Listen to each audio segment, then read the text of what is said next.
Salut, voilà, c'est Artronic. Aujourd'hui, on va faire un petit tour au 10 février, c'est-à-dire 20 jours après ma dernière vidéo, mais réellement 14 jours de travail. J'étais malade pendant 3 jours où il n'y a eu personne qui venait travailler. Et puis il y a eu les fins de semaine, donc deux fins de semaine, si on fait simple. Ça nous fait 2 fois 2 jours, donc on a 4 jours, plus 3 jours. Voilà.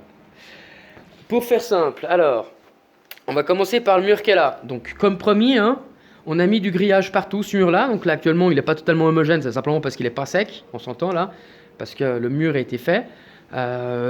Pour vous montrer un petit peu de manière plus conséquente, euh, le mur qui est ici. Là actuellement c'est encore un petit peu dégueulasse, c'est parce qu'on est à ras le grillage. On peut le deviner encore sur des zones qui sont comme ça. On a commencé à boucher les parties qui sont ici, là. Donc il y a deux couches de grillage. On en voit qui dépassent ici, là on voit les deux couches parce qu'ici on avait moins d'épaisseur. Donc il faut remplir tout ça. On a tout cassé derrière pour que ça tienne sur toute cette zone-là. Ici on a notre poutre de soutien, on a notre poutre principale. Actuellement il n'y a pas de colonne sur cette zone-là. On va en mettre une. Elle n'est pas tellement nécessaire parce que ici c'est 1 centimètre plus haut que là-bas au bout, tout au bout tout au bout de la colonne. Cette poutre-là de soutien est en bien meilleur état que l'autre qui est de là-bas. Pour faire simple, alors je vais vous faire un petit résumé. Donc, on a fait pour chacun des piliers de soutien. Donc là, j'ai fait des sandwichs. Là, il est à fleurs, mais bon, ça vous explique. L'auréole que vous voyez ici est ce que nous avons creusé en dessous dans la terre pour remplir de béton et d'armature. Donc c'est un gros pilier qui fait 40 cm de profond et puis qui fait environ 2 pieds de large. Mais je dis bien environ, il fait un peu moins de 2 pieds de large là, mais enfin là il fait plus sur cette zone-là, là il fait quasiment 3 pieds.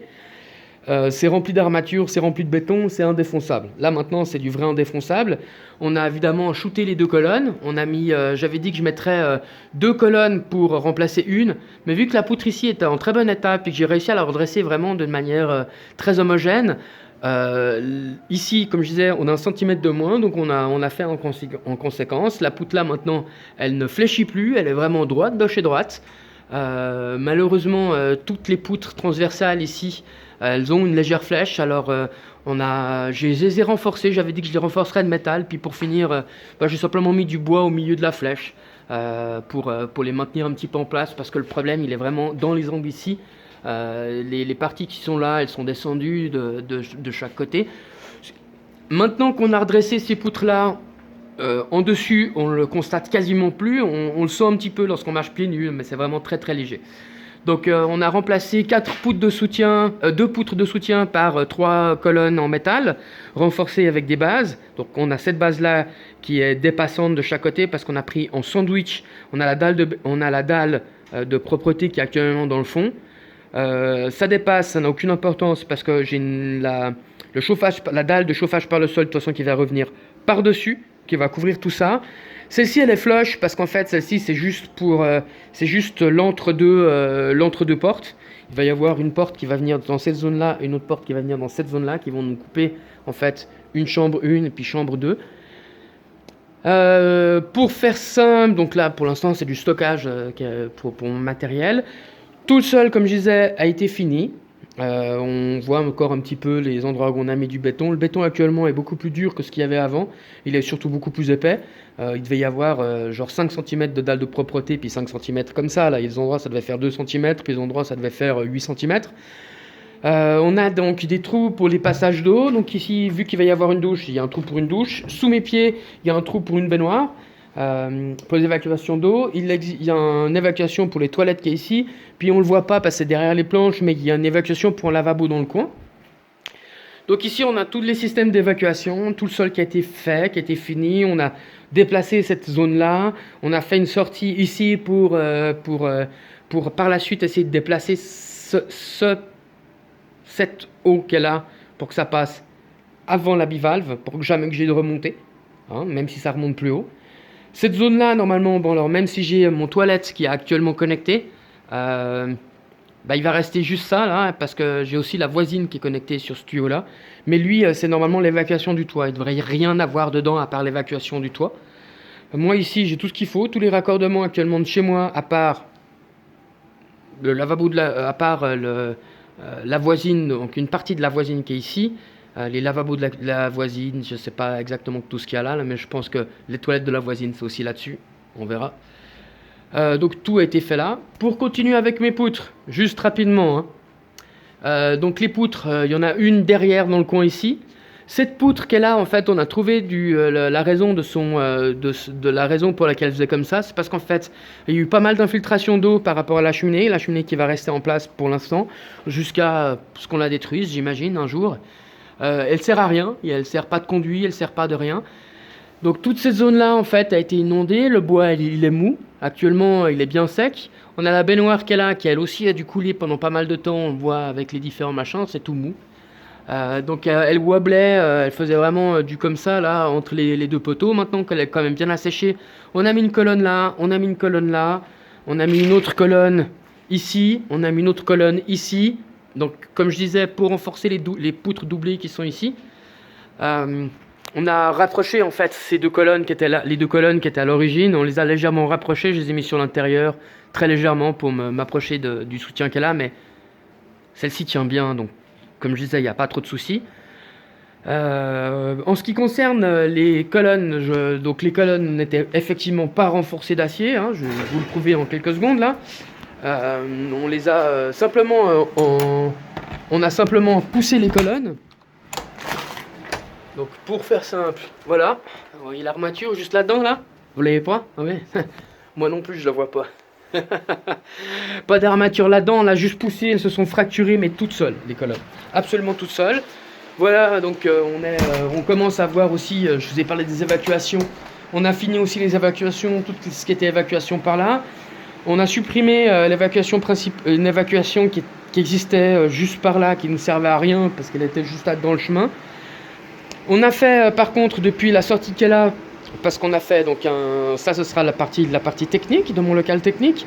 On a fait un drain qui passe dessous ici. On a laissé une partie de passage par dessus parce que j'ai d'autres tuyaux qui vont passer par là par la suite et puis par là-bas aussi.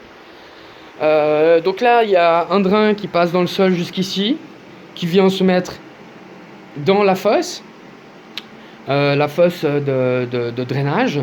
Donc ça c'est vraiment au cas où si jamais je dois vider le réservoir. La fosse de drainage, elle arrive, elle passe dans un tuyau qui, elle, de toute façon, va disparaître derrière le machin. On va voir un lavabo ici. Et puis donc voilà, on a toute la partie de l'eau qui était des évacuations d'eau qui ont été réglées. Vu que je suis un Suisse, j'ai fait un truc un petit peu suisseau-québécois, un petit peu comme je pouvais. On va me dire, c'est sûrement pas au nord, mais je vais vous le dire clairement là. Moi, j'ai une arrivée d'eau, j'ai une nourrice, puis depuis la nourrice, on distribue. Hein. En général, dans une nourrice, on sépare les baignoires et les douches de l'eau des toilettes ou des lavabos. Pour une raison toute simple, c'est que tu veux pas te faire ébouillanter ou refroidir quand tu es sous ton bain ou quand simplement tu tires la chasse d'eau. Ici, on a l'habitude de prendre un tuyau qui fait tout le tour et puis on met des thés.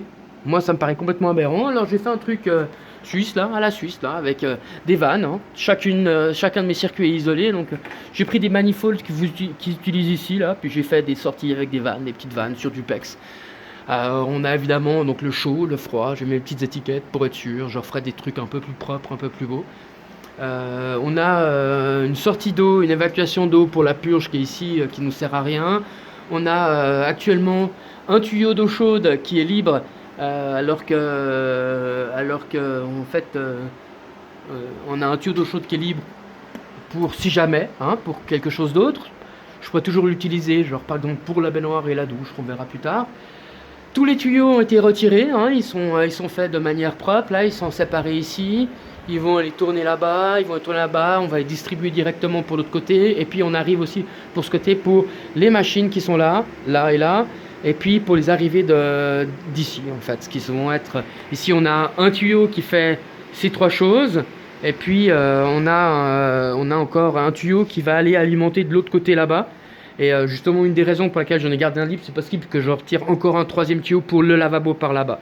On a un tuyau qui est exprès pour le toilette qui est là, qui est déjà tiré. On a encore d'autres tuyaux qui ont été mis ici, là, qui vont monter sur le haut, sur la salle de bain du haut. Donc comme vous voyez, il y en a 4, hein, donc 2 chauds, 2 froids, évidemment séparés, toilette, lavabo, évidemment séparés, toilette, lavabo, et puis la douche. Il y a des endroits, ben, vous voyez, en fait, j'ai quand même mis des thés à la québécoise, chose qui est relativement interdite chez nous, pour raccorder en fait simplement le lavabo de la cuisine avec le lavabo de la salle de bain. Et puis j'ai un circuit entier qui est dédié un circuit entier qui est dédié juste à la douche, à ma douche, qui est ici là, qui lui n'a rien sur le chemin, qui est juste vraiment que pour la baignoire. Dans les autres choses que j'ai fait, donc actuellement, comme vous voyez, on a le système de chauffage qui est là, qui lui doit disparaître dans cette zone-là, et il va être raccordé à ma nourrice de chauffage, qui est normalement une nourrice de chauffage au sol, mais bon, ça va très très bien pour les radiateurs. Je ne sais pas pourquoi c'est uniquement pour le chauffage au sol, ça n'a juste pas de sens là. C'est des trucs là, regardez les thermomètres, hein. Les thermomètres ils vont jusqu'à 80 degrés Celsius. Hein. Vous voyez là, 80 degrés Celsius, allez hop, un petit coup de netté. Là, 80 degrés Celsius. Alors c'est clair qu'on ne sera pas à 80 degrés Celsius. Hein. C'est clair qu'on ne sera pas à 80 degrés Celsius. On va être à quelque chose comme allez, 40, 45, même pas. Les radiateurs de à eau chaude en général, ça chauffe à 45, ouais, 40. On ne doit jamais pouvoir se brûler dessus là. Donc c'est vraiment une question de faire propre. On a déjà